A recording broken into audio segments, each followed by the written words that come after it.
میرا پہلا سوال یہ ہے، مجھے پتا ہے کل ہی غالباً آپ اسلام آباد سے تشریف لائے ہیں، اقتدار کے ایوانوں کے گرد و نواح میں رہے ہیں کم از کم، تو یہ مزید ٹیکنوکریٹس آ رہے ہیں، اور یہ اگر ٹیکنوکریٹس آ رہے ہیں تو یہ جو آپ کا پولیٹیکل ڈسپنسیشن ہے، تو یہ کس کی کیا خدا نخواستہ کوئی علامتی حیثیتی ہے یا ہو جائے گی جناب محمد علی درانی صاحب؟ بسم اللہ الرحمن الرحیم۔ قائد صاحب دیکھیں،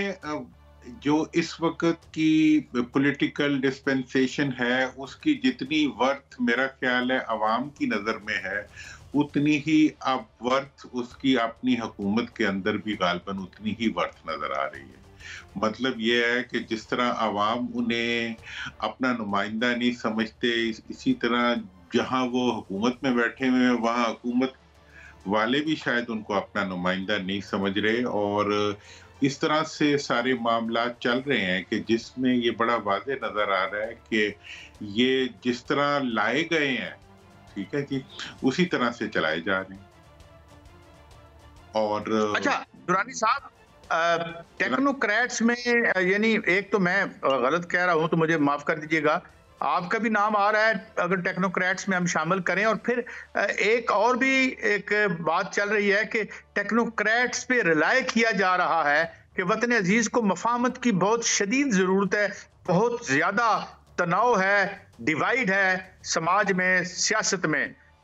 تو اس پہ آپ کا کیا ٹیک ہے؟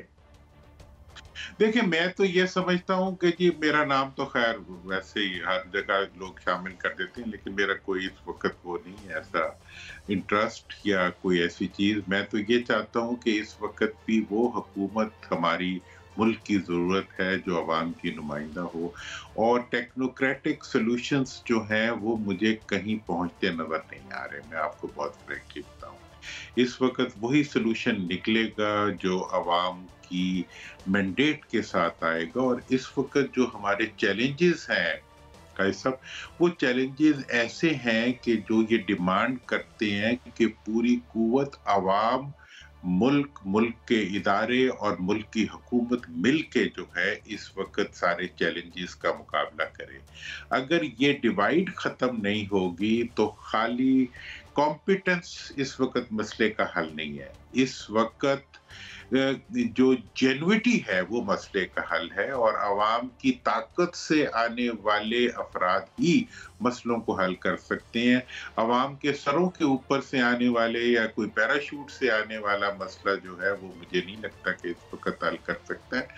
اور اس وقت جو پولیٹیکل فورسز ہیں، میں یہ دیکھ رہا ہوں کہ ایون جو حکومت میں ہے وہ تو آپس میں مل نہیں رہی، تو باہر سے جا کے ان سے کون ملے گا؟ مطلب جو حکومت میں بیٹھے ہوئے لوگ ہیں وہ خود ایک دوسرے کے ساتھ تعاون نہیں کر رہے، تو پھر کوئی ٹیکنوکریٹ جا کے ان کے ساتھ کیا تعاون کرے گا اور کیسے تعاون کرے گا؟ تو لہٰذا اس وقت حکومت میں بیٹھے ہوئے لوگوں کو بھی اپنے آپ کو مجتمع کرنا چاہیے، انہیں اپنے پاؤں زمین پہ لگانے چاہیے، بلکہ بہتر تو یہ ہے کہ پارلیمنٹ میں ان لوگوں کا بیٹھنا یقینی بنایا جائے جو عوام کی طرف سے منتخب ہو کے آئے ہوں، اور ان کے ذریعے معاملات کو آگے چلائیں۔ اچھا درانی صاحب، میں پہلے بھی ایک سوال ہمارے ساتھ پوچھ چکا ہوں پی ٹی آئی کے ساتھ، ایک تو یہ کہ کیا واقعی جو ہمارے ہاں ایک تھیری بھی ہے اور ظاہر ہے ہم دست نگر بھی رہتے ہیں، غیر ملکی قوتیں بھی کوشش کر رہی ہیں کسی قسم کی ڈیل کی، جبکہ جب میری بات ہو رہی تھی بردر حامد میر سے ایک شو میں، تو خان صاحب کا جو انہوں نے کوٹ کیا، انہوں نے کہا خدا نخواستہ خاکم بدن میری لاش تو نکل سکتی ہے، اللہ معاف کرے، جیل سے، مگر میں ڈیل نہیں کروں گا۔ تو یہ جو یہ سٹیل میٹ ہے، یہ سٹیل میٹ کیا پرامن طریقے سے ریزالو ہوتا نظر آتا ہے آپ کو؟ میرا یہ خیال ہے جی کہ اس سٹیل میٹ کو ریزالو کرنے کے لیے خان صاحب کی طرف تو بہت آمادگی اب پیدا غالباً ہونی چاہیے اور ہوتی بھی جا رہی ہے، لیکن اس وقت جو پولیٹیکل پارٹیز کے اندر ایک وہ ہے نا کنفرنٹریشن کا ماحول ہے، نون اپنے اندر تقسیم ہوئی بھی ہے، پی ٹی آئی کے اندر بھی مختلف لوگ ہیں جو آگے بڑھ کے پیچھے ہٹنا چاہ رہے ہیں۔ ایسی صورتحال میں جو سب سے اچھا طریقہ ہوگا وہ یہ ہوگا کہ جینوئنلی تمام پارٹیز کو آپس میں مل بیٹھنے کا موقع پیدا کرنا چاہیے، تاکہ مل بیٹھ کے وہ مسئلوں کو حل کریں، اور وہی جو ہوگا وہ آگے بڑھنے کا راستہ ہوگا. اور اس کے لیے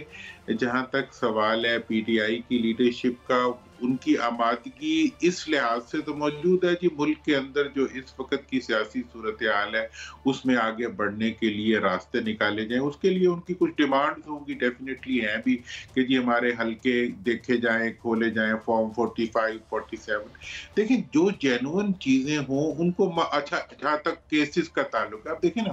ایک طرف جو کیسز ہیں جن کے ایویڈنس جو ہے وہ زمین پہ کھڑے ہوئے ہیں پراپرٹیز کی شکل میں، باقی صورتوں میں وہ اگر معاف ہو رہے ہیں، تو دوسری طرف جو چھوٹے چھوٹے لوگوں کی گواہیوں پہ بنے ہوئے مقدمات ہیں یا چلتے ہوئے مقدمات ہیں، ان میں سے بھی راستے نکالے جا سکتے ہیں عدالتوں میں ہی. تو اس لیے آگے بڑھنے کے لیے قائد صاحب اس وقت ایک مفاہمت کا ماحول جو ہے وہ، میرا خیال ہے کہ اپوزیشن سے زیادہ حکومت کی ضرورت ہے، اور حکومت سے زیادہ اس وقت ملک کی ضرورت ہے. ہم اس وقت پورے خطے کے اندر ایکسٹریم چیلنجز کے سامنے ہیں. افغانستان کی طرف سے ہمیں چیلنج ہے، ایران کی طرف سے ہمیں آپشنز اویلیبل ہیں کہ ہم گیس پائپ لائن کو انیشیٹ کر سکتے ہیں. سی پیک جو ہے وہ اس وقت سلو ڈاؤن ہوا ہے، اس کو ہم فاسٹ کر سکتے ہیں، اور ایس آئی ایف سی کو ہم ایک بڑا انیشیٹو بنا سکتے ہیں. ان تمام چیزوں کے لیے اور بڑے بڑے مقاصد کے حصول کے لیے آپ کو اس وقت ایسے انیشیٹو لیں. دیکھیں اس وقت وزیر خارجہ صاحب کو فائنانس میں گھسنے کے بجائے انہیں افغانستان چلے جانا چاہیے، انہیں اس وقت جو ہے ایران چلے جانا چاہیے، انہیں اس وقت جو ہے چائنا چلے جانا چاہیے، اور ریجنل لنڈن جانے کے بجائے، اس وقت لنڈن ہمیں کچھ نہیں دے سکتا، وہاں تو ہماری پراپرٹی ہو سکتی ہے، لیکن ہمیں اس وقت جو کچھ بھی ملنا ہے وہ اس خطے سے ملنا ہے. ایران سے جو ہے انڈیا گیس لے سکتا ہے، ہم نہیں لے سکتے. انڈیا آئل لے سکتا ہے، ہم نہیں لے سکتے. تو جو ریجنل ٹریڈ ہے اور ریجنل کنیکٹیویٹیز ہیں، وہ اس کے اوپر کام کرنا اس وقت کی پاکستان کی اور حکومتوں کی ضرورت ہے. میں تو سمجھتا ہوں کہ یہ راستہ ہے جس سے آگے بڑھ کے ہم اپنی ہر ایشو کو ریزالو کر سکتے. اور فائنلی یہ فرمائیے، یہ جو عوام کا ایشو ہے، یہ جو ابھی ایک دم سے مہنگائی آنے والی ہے، بلکہ ابھی مجھے ایک خبر ملی ہے، میں چاہوں گا آپ پہ اس کا کمنٹ لے لوں. ینگ فارماسسٹ ایسوسی ایشن کی طرف سے مجھے ایک خط آیا، اور ساتھ انہوں نے مجھے نوٹیفیکیشن بھی بھیجا کہ 8 فروری کو الیکشن ہوتا ہے، 6 فروری کو drug regulatory authority D regulate کر دیتی ہے پرائسز کو. میں بڑا حیران ہوا، یعنی ایک طرف بڑی سیاسی لڑائی ہو رہی ہے، بڑی ایک دوسرے کے گریبان پکڑے ہوئے ہیں، اور اب ہم اس کی کنفرمیشن بھی چاہیں گے ڈرگ ریگولیٹری اتھارٹی سے. یہ عوام کے جو ایشوز ہیں یہ تو کھل کے سامنے آ رہے ہیں، اوپر سیاست کی لڑائی ہو رہی ہے دورانی صاحب، اور نیچے واردات بھی ہو رہی ہے. اگر یہ ڈی ریگولیٹ، تو اس پر تو کسی کی نگاہ نہیں ہے. اور کیا اس وجہ سے سماج ایک ریئیکٹ کر سکتا ہے یہ جو ایک عوام پر حملوں کا سلسلہ جاری ہے؟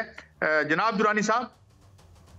جناب دیکھیں، آپ نے تو قائد صاحب جو بات کی ہے عوام کے ریئیکٹ کرنے کا، عوام کے پاس تو اب کوئی راستہ ہی نہیں رہا سوائے کہ وہ جائیں تو جائیں کدھر. مطلب یہ ہے کہ تمام جگہوں پہ سیاستدان باہمی طور پہ دست و گریباں ہو سکتے ہیں، ایک جگہ جا کے ان کا اتحاد ہو جاتا ہے.